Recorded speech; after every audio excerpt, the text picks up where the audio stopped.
ladder. And then I liked how Sheamus was like, well, my ladder didn't break. I'm going to roll off. Yeah, he just rolls off after taking 2 legs to the gut. And then I was really, really surprised that Matt actually reached, because, you know, he had Anderson in the ring still, and he was about to climb on top of the ladder, and I thought he was about to do something crazy off the top of the ladder, but no, Matt Hardy decided, I'm going to grab these titles. Which brings our conversation back around to last night. Last night I felt like was the passing of the torch, not just in ROH, but in general. Matt and Jeff saying, look, you guys are the future of our division. You guys are young. You guys are talented. You guys are going to do great things. This is y'all's tag team division, not just in ROH, but worldwide, because the Bucks are known worldwide. They are. So I went from the Hardys being my number 1 to the Bucks being my number 1. Then after tonight, I have moved the Bucks back to number 2 because after doing a ladder match last night that, like I said, 7 tables, 12 super kicks, you go back to another ladder match and do everything you did tonight and don't even look like you're hurting. And I posed this question to you after the match was over. I posed this question, do you still think the Hardys are number 2 below the Bucks? And you were a little hesitant to answer, but I was like, but the Hardys just won another title on the premiere show, on the worldwide show. And if you think about it, that is the 3 top tag team championships in a month.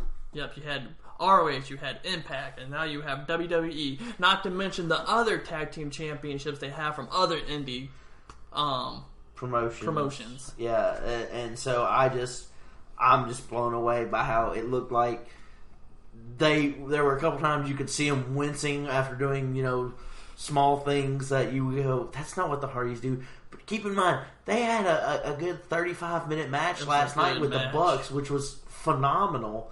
And then they come out tonight and put on another 15-minute, I think, close to it, match in a fatal 4-way with ladders that they were doing all their old Hardy stuff on. So you look at that, I think when I got to thinking about it, there's no question they're the number 1 tag team. Number 1 tag teams in the world, maybe of all time, because now you have the Dudleys who are retired from wrestling, quote unquote, WWE, and now you have just bully wrestling. But now you have the Hardys who have won the 3 main tag team titles, indie titles, and now back to WWE to win titles again.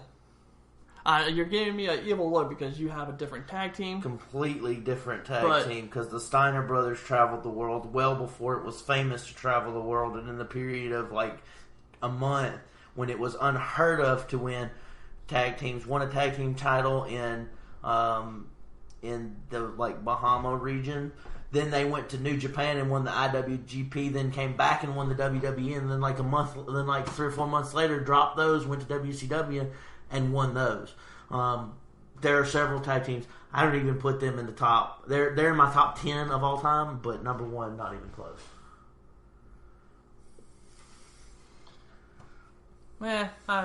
We'll agree to disagree. Me disagree with you. But. Yeah. What's new there?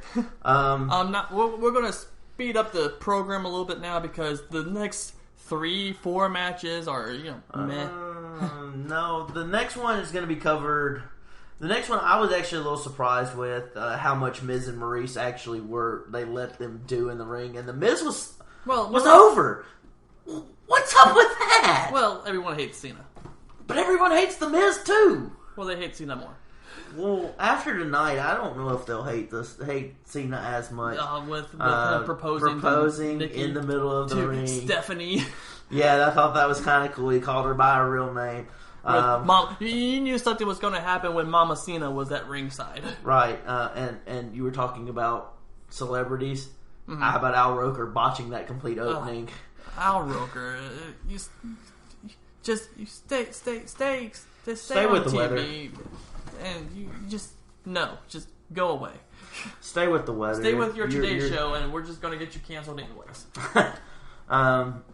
But I was a little surprised at how much the Miz A was over and B how much he did. Well, I was actually quite thrilled about that because then you got to see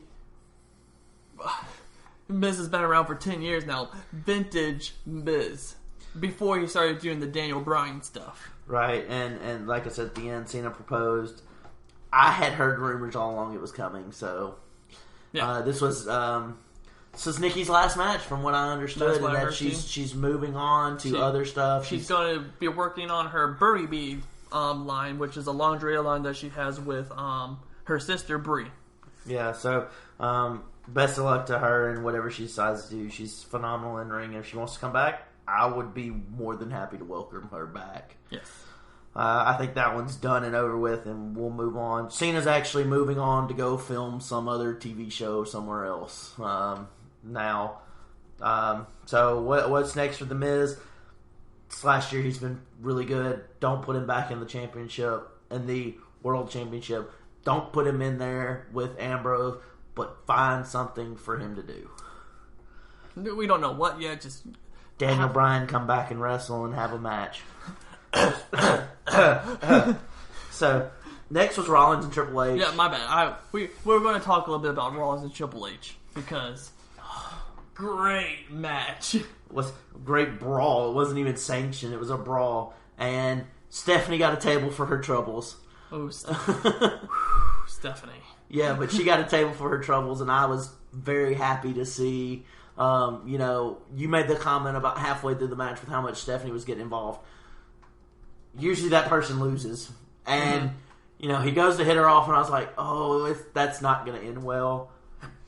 And then Rollins hit a super kick and knocked him off. We went back and forth on this. Is Rollins really hurt right now? I know that he was hurt at the time because he even told Samoa Joe, hey, I'm hurt. Mm-hmm. And are you going to be okay for WrestleMania? I don't know. And maybe that's why he was in Triple H. This has got to be the end of the Rollins-Triple H feud. Now, does this mean it's the end of the Rollins Authority? Probably not, because I think they're going to transition this into Samoa Joe. Mm-hmm. And Samoa Joe say something to the effect of Triple H couldn't get the job done, so I'm going to get it done. He hired me for a reason. I'm the destroyer for the reasons.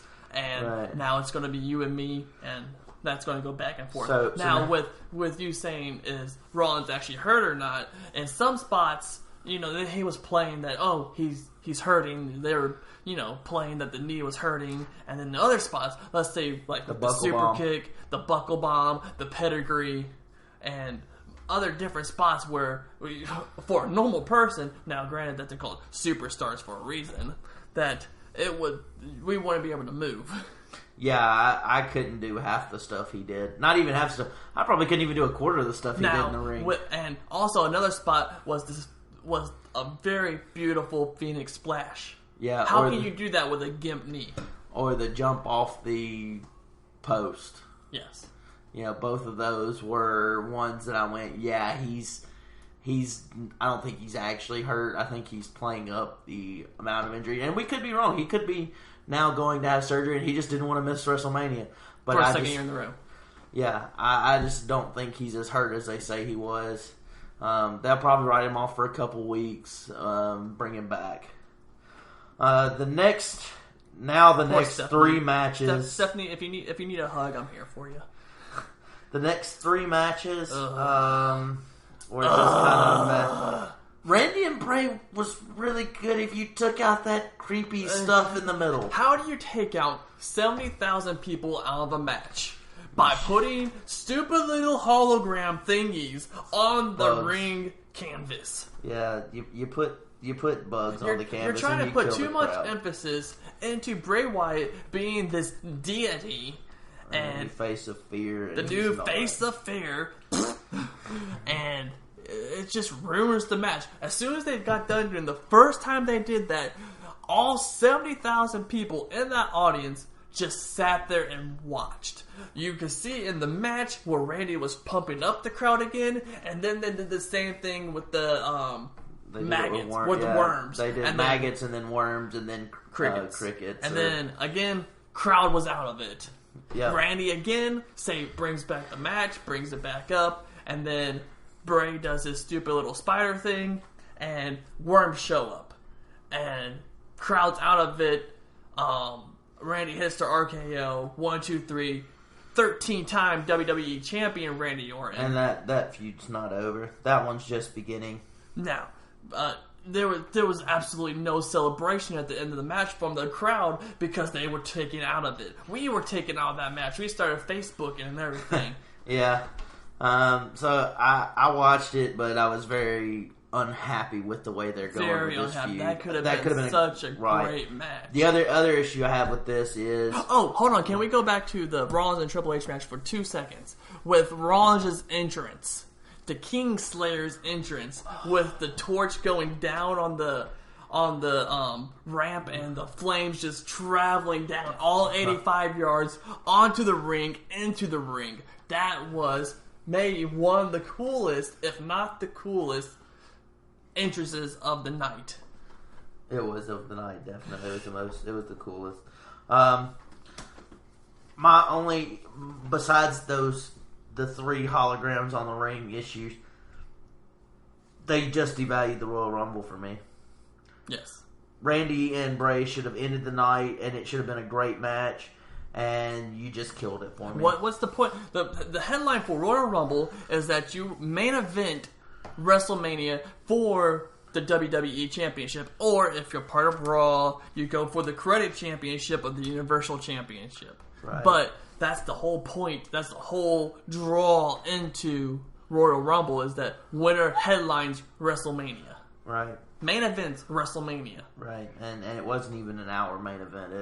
The next match was the main event of the hour, which is Brock Lesnar and Goldberg.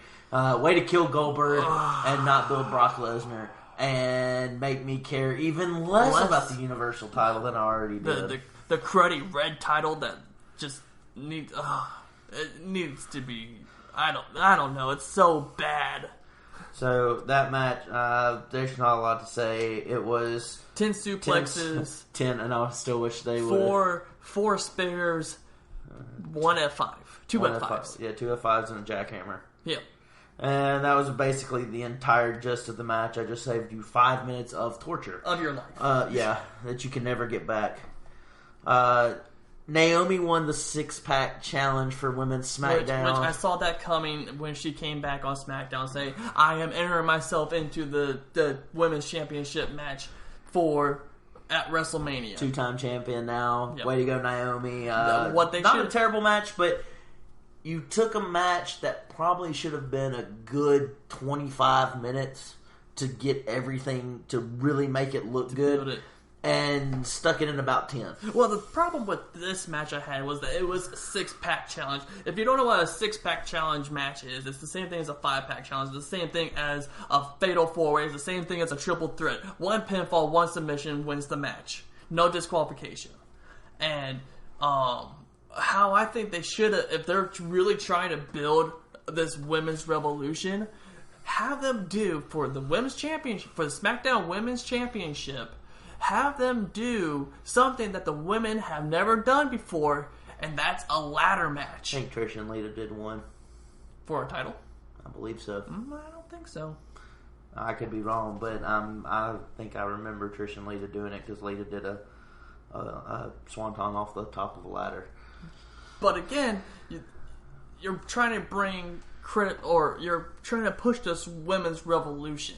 Have them do something that would be exciting to watch. Have something that would be maybe a first, maybe not. And be the first one with the Money in the Bank style ladder match. And that would be a great way to have that women's championship matchup, especially being that late in the card. Yeah. Well, and at that point, you really couldn't do anything like that. And maybe that's why they did it, is because they knew if they did just a regular match, they could speed it up if they needed to. I just feel like they didn't give them adequate time. And if you're going to build a women's revolution, give them adequate time.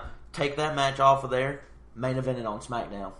Never been done on, never main evented at SmackDown before, so you could have done that. Give them 30 minutes at the end of SmackDown. Be like, look, we can't give you the time now. We're going to give it to you in SmackDown. Now, the problem with that is that you take that match off WrestleMania, and it's a big deal to have it on WrestleMania. It is, because you're still trying to boost that women's revolution, and if you take off one of their championships, then it kind of makes them go backwards. Like, oh, you're still only women. We don't care about your match as much as, say, a men's match. But because you kept it on the card, even though it was a 6-pack challenge, you still had it to where the women's revolution can still move forward. Yeah.